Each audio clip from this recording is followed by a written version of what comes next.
നമസ്കാരം. ഞാനൊരു ഈ നമ്മുടെ കുട്ടികൾക്ക് വേണ്ടിയിട്ടുള്ളൊരു കുറച്ച് കാര്യങ്ങൾ പറയാൻ വേണ്ടിയിട്ടാണ് ട്ടോ.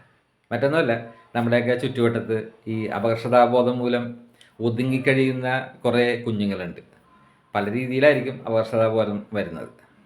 അപ്പോൾ ഞാനിവിടെ പറയാൻ പോണതേ, ഞാനൊരു 9 വർഷം മലയാള മനോരമയിലായിരുന്നു കൊച്ചി യൂണിറ്റിലാണ് വർക്ക് ചെയ്തിരുന്നത്. അപ്പോൾ ആ സമയത്ത് എനിക്കൊരു കുറച്ച് വർഷം മുന്നേ എടപ്പള്ളി നമ്മുടെ ലുലു മാൾ അറിയാത്തവർ കുറവായിരിക്കും. അവിടെ കുട്ടികൾക്ക് വേണ്ടിയിട്ട് ഒരു വെക്കേഷൻ സമയത്ത് ലിറ്റിൽ ടൗൺ എന്ന് പറഞ്ഞൊരു പരിപാടി സംഘടിപ്പിച്ച്. അതൊരു കുട്ടികളുടെ ലോകമാണ്. അപ്പോൾ അവിടെ വന്നു കഴിയുമ്പോൾ അവരുടേതായ അവർക്കൊരു കറൻസിയൊക്കെ കൊടുക്കും. അവർക്ക് അവിടെ ഒരു ATM ഉണ്ട്. അതുകൂടാതെ അവർക്ക് അവിടെ പല സ്ഥലങ്ങളിൽ സർവീസ് ചെയ്യാം, അതിന് പൈസ ഉണ്ടാക്കാം.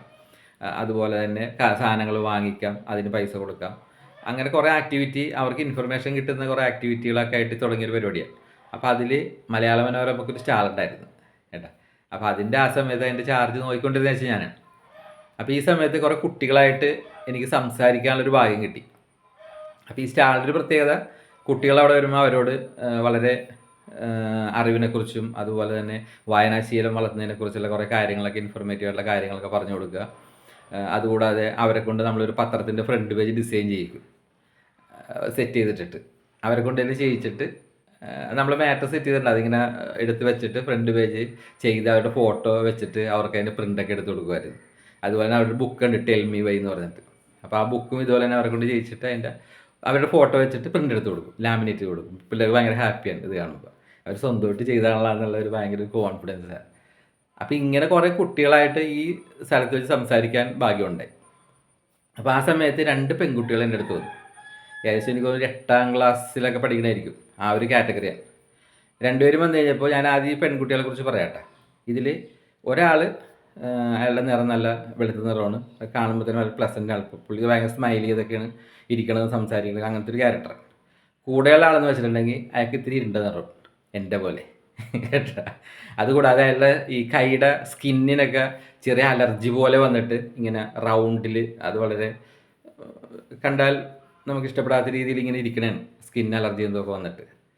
അപ്പോൾ അത് പുള്ളിക്കാരത്തേക്ക് എന്തോ ഒരു അപകർഷതാബോധം ഉണ്ട് അതിനകത്ത്. അതുകൊണ്ട് തന്നെ ആളുടെ മുഖത്തൊരു സ്മൈലിംഗ് ഒന്നുമില്ല. അപ്പോൾ ഇങ്ങനെ 2 പേരും എൻ്റെ അടുത്ത് വന്നിരുന്ന്, അപ്പോൾ ഞാനിങ്ങനെ ഇവരുടെ വിശേഷങ്ങളൊക്കെ ചോദിച്ച്, പഠിക്കുന്ന കാര്യങ്ങൾ, ഏത് സ്കൂളിലാണ്, അതുപോലെ വീട്, ഇതൊക്കെ ചോദിച്ചതിന് ശേഷം ഞാൻ ചോദിച്ച്, നിങ്ങൾ പത്രം വായിക്കാറുണ്ടോ എന്ന് ചോദിച്ചു.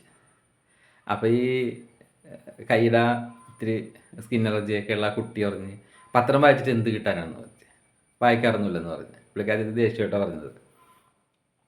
അപ്പം ഞാൻ പറഞ്ഞ്, മോളെ, നമുക്ക് സൗന്ദര്യം വർദ്ധിക്കാനുള്ള, ഏതൊരു മനുഷ്യനും ജീവിതത്തിലെ സൗന്ദര്യം വർദ്ധിക്കാനുള്ള മാർഗം എന്ന് വെച്ചിട്ടുണ്ടെങ്കിൽ അത് അറിവ് നേടുക എന്നുള്ള. ഈ അറിവ് നമുക്ക് പത്രവായനയിലൂടെ കിട്ടും. അപ്പോൾ ചോദിച്ച്, അറിവ് നേടിയാൽ എങ്ങനെയാണ് ഞങ്ങളെ സൗന്ദര്യം വർദ്ധിക്കണത്? ഞാൻ പറഞ്ഞ്, അത് വലിയൊരു കാര്യമാണെന്ന് പറഞ്ഞു. ഞാൻ പറഞ്ഞ്, മോൾക്ക് APJ അബ്ദുൽ കലാമിനെ ഇഷ്ടമാണ്, ആ പേര് മോൾ കേട്ടിട്ടുണ്ടെന്ന് ചോദിച്ചു. ആ കേട്ടിട്ടുണ്ടെന്ന് പറഞ്ഞു. അദ്ദേഹത്തെ ഇഷ്ടമാണെന്ന് ചോദിച്ചു. അപ്പോൾ പറഞ്ഞ്, സാറിന് ഭയങ്കര ഇഷ്ടമാണ്, കാരണം സാറിനെക്കുറിച്ച് കേട്ടിട്ടുണ്ട്. അപ്പോൾ ഞാൻ പറഞ്ഞ, ഈ അബ്ദുൽ കലാം സാറ് മോളുടെ സ്കൂളിൽ വന്നെയാണെങ്കിൽ ആ സാറിൻ്റെ അടുത്തൊന്ന് ഓടിച്ചെന്ന് സാറിനെ ഒന്ന് കെട്ടിപ്പിടിക്കാൻ ആഗ്രഹമുണ്ടെന്ന് ചോദിച്ചു. ഉണ്ട് എന്ന് പറഞ്ഞു. അപ്പോൾ ഈ സംസാരിക്കാണ്ടിരുന്ന ആൾ പതുക്കെ ഇങ്ങനെ ഓരോ കാര്യങ്ങൾ പറയാൻ തുടങ്ങി. മറ്റേ കൊച്ചും അതുപോലെ തന്നെ വളരെ പ്ലസൻ്റായിട്ട് കാര്യങ്ങളൊക്കെ മറുപടി പറഞ്ഞുകൊണ്ടിരിക്കുന്നുണ്ട്. അപ്പം ഞാൻ പറഞ്ഞേ, ഈ അബ്ദുൽ കലാം സാറിനെ എന്തുകൊണ്ടാണ് ഇഷ്ടപ്പെടുന്നത്? എന്താണ് സാറിൻ്റെ സൗന്ദര്യം? അതിനെക്കുറിച്ച് മോൾ ചിന്തിച്ചിട്ടുണ്ടാന്ന് ചോദിച്ചു. ഒന്ന് ആലോചിച്ച് നോക്കി. നമ്മുടെ കേരളത്തിലുള്ള ഒരു സിനിമാ നടനെ അല്ലെങ്കിൽ ഒരു സിനിമാ നടിയെ അവരുടെ കൂടെ സാറിനെ നിർത്തി കഴിഞ്ഞിട്ടുണ്ടെങ്കിൽ കേരളത്തിലെ ജനങ്ങൾ ഏറ്റവും കൂടുതൽ ആരാധനയോട് നോക്കുന്ന ആരായിരിക്കും? അബ്ദുൽ കലാം സാറിനായിരിക്കും. ആ ആരാധനയോടുകൂടി നോക്കുന്ന സാറിന് എങ്ങനെയാണ് സൗന്ദര്യം ഉണ്ടായത്? നമ്മൾക്ക് ആരാധിക്കാൻ പറ്റുന്ന രീതിയിൽ ചിന്തിച്ചിട്ടുണ്ടാന്ന് ചോദിച്ചു. ചിന്തിക്കണം. നമ്മൾ ആ സാറിൻ്റെ അടുത്ത് ചെന്നിട്ടുണ്ടെങ്കിൽ ഒരു സെൽഫി എടുക്കാൻ മോഹിക്കും. പണ്ടൊക്കെ ആണെങ്കിൽ ഞങ്ങൾ ഒരു ഓട്ടോഗ്രാഫ് മേടിക്കാനാണ് മോഹിക്കണത്. ഇന്നിപ്പോൾ ഓട്ടോഗ്രാഫ് അല്ല, സെൽഫിയാണ്. മനസ്സിലായ? അപ്പോൾ ഈ സാറിന് എവിടെ നിന്നാണ് സൗന്ദര്യം വന്നത്? ബാഹ്യ സൗന്ദര്യമാണ്. അതിനേക്കാൾ ഉപരിയായിട്ട് ജനങ്ങൾ ഇഷ്ടപ്പെടുന്ന ഒരു സൗന്ദര്യം സാറിനുണ്ട്. ഈ സൗന്ദര്യം ഉണ്ടായത് സാറെന്ന് പറയുന്ന ആ വ്യക്തി നേടിയ അറിവുകളിൽ നിന്നാണ്, അല്ലേ? ആ സാറ് ചെയ്ത സൽപ്രവൃത്തികളിൽ നിന്നാണ്, സമൂഹത്തിന് നൽകിയ നല്ല നല്ല വാക്കുകളിൽ നിന്നാണ് ആ സാറിന് സൗന്ദര്യം ഉണ്ടായത്, അല്ലേ? നല്ലൊരു ശാസ്ത്രജ്ഞനായിരുന്നു, ഇന്ത്യൻ പ്രസിഡൻ്റായി, അങ്ങനെ ഏതെല്ലാം നിലകളിൽ ആ അബ്ദുൽ കലാം സാർ എത്തി എന്ന് മോൾ ആലോചിച്ചിട്ടുണ്ട്. അതാണ് നമ്മുടെ സൗന്ദര്യം എന്ന് വെച്ചാൽ. ഞാൻ പറയണത് നമ്മൾ അറിവുകൾ നേടുക. ഇപ്പോൾ പത്രം വായിക്കണ കാര്യം ഞാൻ പറഞ്ഞു, നമ്മൾ ഒരു ദിവസം ഒരു 10 മിനിറ്റെങ്കിലും അതിന് വേണ്ടി മാറ്റി വെച്ചാൽ, ഞാൻ അന്ന് പറഞ്ഞ കാര്യം പറയണേണ്ട, ഇതാണ് പറഞ്ഞത്, മാറ്റി വെച്ചാൽ നമുക്കൊരു വാർത്ത വായിക്കാം. സ്പോർട്സിലായിക്കോട്ടെ, പ്രാദേശികമായിക്കോട്ടെ, അല്ലെങ്കിൽ മറ്റേതെങ്കിലും ഒരു വാർത്ത വായിച്ചിട്ടുണ്ടെങ്കിൽ അതിൽ നിന്നും ഒന്നിലധികം അറിവ് നമുക്ക് കിട്ടും. അതിലൊരു സംഭവം ഉണ്ടാവും, നടന്ന സംഭവം ഉണ്ടാവും, ചിലപ്പോൾ നടക്കാൻ പോകുന്ന സംഭവം ഉണ്ടാവും, അതായിട്ട് ബന്ധപ്പെട്ട ചില ഡേറ്റുകളുണ്ടാവും, ചില വ്യക്തികളുണ്ടാവും, ചില രാഷ്ട്രങ്ങളുണ്ടാവും. അപ്പോൾ ഒരു വാർത്ത നമ്മൾ വായിക്കുമ്പോൾ അതിൽ ഒത്തിരി അറിവും അനുഭവങ്ങളും ഉണ്ടാവും. അതുകൂടാതെ മറ്റൊരു പ്രത്യേകത, ഇത് വായിക്കുമ്പോൾ നമുക്ക് നല്ലൊരു സംസാര ഭാഷ നമുക്ക് കൈവരും, ഒരു സംസാര ശൈലി നമുക്ക് കൈവരും. അതൊക്കെ ഇതിൻ്റെ ഏറ്റവും വലിയ പ്രത്യേകതകളാണ്. ഇതിലെ ഭാഷകളൊക്കെ നമുക്കത് മനസ്സിലാക്കാൻ പറ്റും. അപ്പോൾ ഈ ഭാഷകളൊക്കെ മനസ്സിലാക്കിയിട്ട് നമ്മുടെ ജീവിതത്തിൽ മറ്റുള്ളവരോട് സംസാരിക്കുമ്പോൾ നമുക്ക് നല്ല കോൺഫിഡൻസ് കിട്ടും. അറിവുള്ളവൻ സംസാരിക്കുമ്പോൾ കോൺഫിഡൻസ് കിട്ടും. നമുക്കൊരു വ്യക്തിയോട് ചോദ്യം ചോദിക്കാൻ അറിവ് വേണം, അല്ലേ? ഉത്തരം പറയാൻ മാത്രം അറിവുണ്ടായ പോരാ, ചോദ്യം ചോദിക്കാനും അറിവ് വേണം, ഏട്ടാ. അപ്പോൾ മറ്റേ ആ ഒരു കൂടെ ഉണ്ടായിരുന്ന കുട്ടി എന്നോട് പറഞ്ഞേ, അങ്ങനെ ഞാൻ ഡോക്ടറാകാൻ പോണേന്ന് പറഞ്ഞു. അപ്പോൾ പിന്നെ ഇതിൽ ഇങ്ങനെ സംസാര ഭാഷയുടെ അങ്ങനെ ആവശ്യമൊന്നും ഇല്ല എന്ന് പറഞ്ഞു. ഞാൻ പറഞ്ഞു, മോളെ, ഒരു ഡോക്ടറാകുമ്പോഴും നമുക്കത് വേണം. കാരണം മോള് പറഞ്ഞു കേട്ടിട്ടില്ലേ, ഞാൻ ആ ഡോക്ടറിനെ അടുത്ത് ചെന്നപ്പോൾ ആ ഡോക്ടറുടെ സംസാരം തന്നെ എൻ്റെ പകുതി അസുഖം മാറ്റിയിരുന്നു. അതെന്തുകൊണ്ടാണ്? നന്നായിട്ട് സംസാരിക്കാൻ കഴിവുള്ളതുകൊണ്ടാണ്. മറ്റുള്ളവരെ മനസ്സിലാക്കാനും ആ മനസ്സിലാക്കിയ കാര്യങ്ങൾ അവരോട് പറഞ്ഞ് മനസ്സിലാക്കി നല്ല ഭാഷയിൽ നല്ല ശൈലിയിൽ നമുക്ക് സംസാരിക്കാൻ കഴിയുമ്പോൾ സമൂഹം നമ്മൾ ഇഷ്ടപ്പെടും.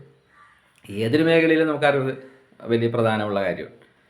ഞാൻ ഒരു ഒറ്റ കാര്യം നിങ്ങളോട് പറയാം, നിങ്ങൾ അറിവിന് വേണ്ടി ജീവിച്ചാൽ നിങ്ങളുടെ സൗന്ദര്യം ആ അറിവ് നിങ്ങൾക്ക് തരും. ലോകം നിങ്ങളെ അംഗീകരിക്കുമ്പോഴാണ് നിങ്ങളൊരു സുന്ദരമായ വ്യക്തിയായിട്ട് മാറുന്നത്. മനസ്സിലായേ? അപ്പം നിങ്ങൾ അറിവിന് വേണ്ടി ജീവിക്കുക. ഞാൻ മക്കളോട് ഉറപ്പായിട്ടും പറയാം, നമ്മുടെ ജീവിതത്തിൽ പല അപകർഷതാബോധങ്ങളും ഒക്കെ ഉണ്ട്. അതൊക്കെ മാറിക്കഴിയുമ്പോൾ തന്നെ നമ്മുടെ പല അസുഖങ്ങളും മാറും. ഞാൻ ആ കൊച്ചിനോട് പറഞ്ഞു, മോളുടെ സ്കിൻ അലർജി, അതൊക്കെ നമ്മുടെ ലൈഫിൽ നല്ല കോൺഫിഡൻസ് ഒക്കെ വന്നു വരുമ്പോൾ നമ്മുടെ ബോഡിയിലുണ്ടാകുന്ന ചില റിയാക്ഷൻസ് ഇതൊക്കെ മാറ്റിക്കളയും. ഇതൊക്കെ വരുന്നത് തന്നെ നമ്മുടെ ഈ ചില അപകർഷതാബോധങ്ങൾ, ഞാൻ വളരെ മോശമാണ്, അല്ലെങ്കിൽ മറ്റു കുട്ടികളുടെ മുമ്പിൽ എനിക്ക് അറിവില്ല, അല്ലെങ്കിൽ എനിക്ക് നിറമില്ല, ഞാനൊന്നുമല്ല എന്നൊക്കെ ചിന്തിച്ച് വരുമ്പോൾ നമ്മുടെ ബോഡിയിലുണ്ടാകുന്ന ചില ഹോർമോണുകളുടെ ചില പ്രത്യേകതകൾ, അതുമൂലം നമുക്ക് പല അസുഖങ്ങൾ വരാം. ഇതുപോലെ സ്കിൻ അലർജി വരാം. ഇപ്പോൾ വലിയ ആളുകൾക്കാണെങ്കിൽ ഇപ്പോൾ ഈ പറഞ്ഞ രീതിയിൽ പ്രഷർ, ഷുഗർ, അങ്ങനെ ബോഡി പല രീതിയിൽ റിയാക്ട് ചെയ്യും. അപ്പോൾ മനുഷ്യന് ഒരു കോൺഫിഡൻസോട് ജീവിക്കണമെന്നുണ്ടെങ്കിൽ നമുക്കിതൊക്കെ പലതും മാറ്റിയെടുക്കാൻ പറ്റും. അതുകൊണ്ട് മക്കളെപ്പോഴും അറിവിന് വേണ്ടി ജീവിക്കണം, കേട്ടാ. നാളെ മുതൽ നിങ്ങൾ പത്രം വായിക്കണം, ഓക്കെ? ഞാനിതൊരു പത്രത്തിൻ്റെ പ്രൊമോഷന് വേണ്ടി പറയണതല്ല, അങ്ങനെ പറഞ്ഞതുമല്ല. ഇതങ്ങനെ ഒരു സാഹചര്യം എൻ്റെ ലൈഫിൽ ഉണ്ടായതുകൊണ്ട് ഞാനൊരു കാര്യം ഷെയർ ചെയ്യും. അതുകൊണ്ട് നമ്മുടെ ചുറ്റും ഇതുപോലുള്ള കുഞ്ഞുങ്ങളുണ്ടെങ്കിൽ നമ്മളവരെ കണ്ടെത്തണം. നമ്മളവരെ കണ്ടെത്തിയിട്ട് അവരുടെ പ്രശ്നങ്ങൾ മനസ്സിലാക്കിയിട്ട് നമ്മൾ അവരുടെ ആ പ്രശ്നങ്ങളിൽ നിന്ന് നമ്മളവരൊന്ന് പുറത്തേക്ക് കൊണ്ടുവന്ന് കഴിഞ്ഞിട്ടുണ്ടെങ്കിൽ ഒരുപക്ഷെ നാളെ നമ്മൾ വിചാരിക്കാത്തത്ര ലെവലിലേക്ക് അവരെത്തിപ്പോവും. ഇല്ലെങ്കിൽ അവരങ്ങനെ ഒതുങ്ങി അവരുടെ ജീവിതമേ ഒതുങ്ങിപ്പോവും. സ്കൂളിലായാലും സമൂഹത്തിലായാലും നമ്മൾ ഇത്തരം കുട്ടികളെ കണ്ടെത്തിയിട്ട് അവർക്ക് വേണ്ടി കുറച്ച് സമയം നമ്മൾ ചിലവഴിക്കാൻ സാധിച്ചാൽ അത് നമ്മുടെ ജീവിതത്തിൽ ഏറ്റവും വലിയ ഭാഗ്യമായിരിക്കും. മനസ്സിലായോ? സൗന്ദര്യം എന്ന് പറഞ്ഞാൽ ആന്തരിക സൗഖ്യമാണ് ഏറ്റവും പ്രധാനം, ഇല്ലേ? കേരളം കണ്ട പല ആളുകളുണ്ട്. PT ഉഷ, നമ്മുടെയൊക്കെ ഒരു എനർജി ആയിരുന്നു PT ഉഷ. ഇപ്പോഴും അതുതന്നെ PT ഉഷ എന്ന് കേൾക്കുമ്പോൾ കേരളത്തിന് അഭിമാനമല്ലേ? എന്താണ് അവരുടെ സൗന്ദര്യം? ഹാർഡ് വർക്കായിരുന്നു അവരുടെ സൗന്ദര്യം അവരുണ്ടാക്കിയെടുത്തത്, അല്ലേ? ഒരു ലക്ഷ്യം ഉണ്ടായിരുന്നു അവർക്ക്, എത്തിപ്പെടണം എന്നുള്ള ലക്ഷ്യം. ആ ഹാർഡ് വർക്ക്, അതിൻ്റെ മുമ്പിൽ ഒന്നുമല്ല അവർക്ക്, അല്ലേ? അബ്ദുൽ കലാം സാർ, അദ്ദേഹം എന്തായിരുന്നു?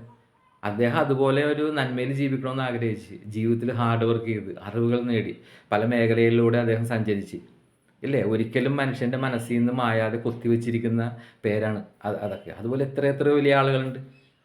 അപ്പോൾ ഇതൊക്കെ നമ്മുടെ മക്കളോട് പറഞ്ഞ് മനസ്സിലാക്കിയിട്ട് അവരെയൊക്കെ നമ്മൾ ഒരു പുതിയ ലോകത്തേക്ക് നമുക്ക് കൊണ്ടുവരണം. എൻ്റെ ഈ ഒരു അനുഭവം ഞാൻ ഷെയർ ചെയ്യണതാണ്. അപ്പോൾ എല്ലാവരും ഇത് പങ്കുവെക്കുക. നമ്മുടെ കുഞ്ഞുങ്ങളെ ഇതൊന്ന് കേൾപ്പിക്കുക ഏട്ടാ. ഓക്കെ. ഞാൻ വലിയ ആളൊന്നുമല്ല. എൻ്റെ ജീവിതത്തിൽ ഞാൻ അത്ര വിദ്യാഭ്യാസമുള്ള ആളുമല്ല. പക്ഷേ ഇതുപോലെ കുറേ അനുഭവ പരിജ്ഞാനങ്ങൾ എൻ്റെ ലൈഫിലുണ്ടായി. ആ അനുഭവമാണ് ഞാൻ പങ്കുവെക്കുന്നത്. മനസ്സിലായി. ഞാൻ പഠിച്ചുകൊണ്ടിരിക്കുമ്പോൾ വലിയ സംഭവമൊന്നുമല്ല. കാരണം ആ സമയത്ത് നമ്മളൊന്നും അല്ലായിരുന്നു. പക്ഷേ ഇങ്ങനെ ചില സാഹചര്യങ്ങളിൽ നമുക്ക് ജോലി ചെയ്യാൻ പറ്റി. അങ്ങനെ കുറേ അറിവുകളുണ്ടായി. പക്ഷേ ഇതൊക്കെ എനിക്ക് പങ്കുവെക്കണം. വെച്ചേ പറ്റുള്ളൂ. നമ്മുടെ ജീവിതത്തിലെ നല്ല അനുഭവങ്ങൾ മറ്റുള്ളവർക്ക് കൊടുക്കുമ്പോൾ അവർ രക്ഷപ്പെടട്ടെ. ഓക്കെ.